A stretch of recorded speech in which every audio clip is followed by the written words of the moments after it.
বিসমিল্লাহির রহমানির রহিম।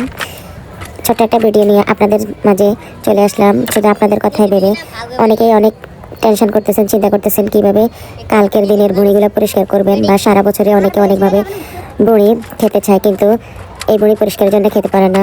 তো আজকে আমি আমার একটা টেকনিক দেখাবো, যেটা আপনার কোনো কষ্ট ছাড়াই আপনি এই বুড়িগুলো সহজে পরিষ্কার করে নিতে পারবেন। তো বুড়িগুলা প্রথমে গোবর থেকে যখন পরিষ্কার করে নিয়ে আসে, এরপরে পুকুরে বা নলের নিচে রেখে ছোট ছোট টুকরা করে একটা একটা করে ধুয়ে পরিষ্কার করে নিয়ে আসার পরে পানি গরমে দেবেন। পানিগুলো একদম ফুটন্ত হতে হবে এবং পানিগুলোর নিচে আগুন জ্বালিয়ে রাখবেন। এর মাঝে ফুটন্ত গরম পানির ভিতরে বেশিক্ষণ দিয়ে রাখবেন না, 10 থেকে 15 সেকেন্ড। যে অর্ধেক চুবাবেন ওই অর্ধেক দিয়ে উঠিয়ে পরে ঘষা দিলে একদম দপদপ সাদা হয়ে যাবে। এভাবে সবগুলা করে নেবেন। একবার এই প্রসেসই করবেন। বেশিক্ষণ পানিতে রাখলে এগুলা ঠরে যাবে বা সিদ্ধ হয়ে যাবে, চামড়া উঠতে চাইবে না। 10 থেকে 15 সেকেন্ড, এর বেশি দিবেন না। আমি বারবার বলছি 10 থেকে 15 সেকেন্ড চুবিয়ে রাখবেন। এরপরে উঠে নিয়ে গরম গরম আপনি চামচ দিয়ে ছাঁচা দিলে সবগুলো উঠে যাবে। একদম অল্প সময়তে আপনি পুরো মুড়ি পরিষ্কার করে নিতে পারবেন। দেখেন আমি কিভাবে সবগুলো নিতেছি, দেখতে পাচ্ছেন অল্প সময়তে সবগুলো নেওয়া হয়ে যাবে।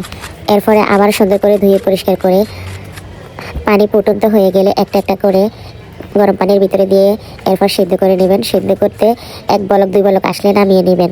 নামিয়ে নেওয়ার পরে এবার আপনি গরম গরম কাটেন বা পরে কাটেন, পরের দিন কাটেন, তাও পারবেন। আর এই বুড়িগুলো, এই ভিতরের যে লম্বা লম্বা বুড়িগুলো থাকে, অনেকে আঁত বলে, অনেকে কি বলে, যাই হোক আমরা এই বুড়িগুলো বলি ভিতরের লম্বা বুড়ি।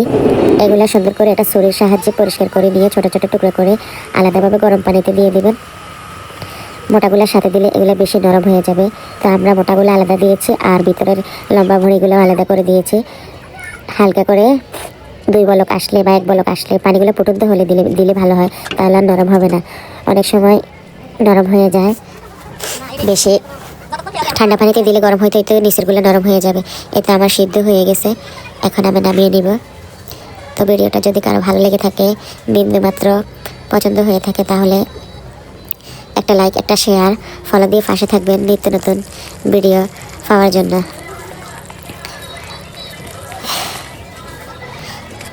একদম আমি যেভাবে দেখিয়েছি একদম স্বাভাবিকভাবে, কোনো কিছু এদিক সেদিক হয় নাই। ভিডিওটা ফলো করলে বুঝতে পারবেন বুড়ি লাওয়ার একদম সহজ টেকনিক। ঠিক এইভাবে, একদম এইভাবে আপনারা নেবেন। এই তো এখন পরের দিন এগুলা জড়িতে রেখে দিয়েছি। এখন পরের দিন অন্য কাজের ফাঁকে বসে বসে কাটে নিচ্ছি। আপনারা চাইলে সাথে সাথে কাটতে পারেন, আমাদের হয়তো কাজ ছিল তাই পারিনি, আমরা পরের দিন কেটে নিচ্ছি। এটা কিন্তু কোরবানি ঈদের বুড়ি না, এটা শীতে একটা বুড়ি আনছে, পুরা গরুর বুড়ি। ওই সময় এটা নিয়েছি, ভিডিওটা করে রাখছি, এডিট করার জন্য দিতে পারিনি, এখন দিলাম। আসসালামু আলাইকুম।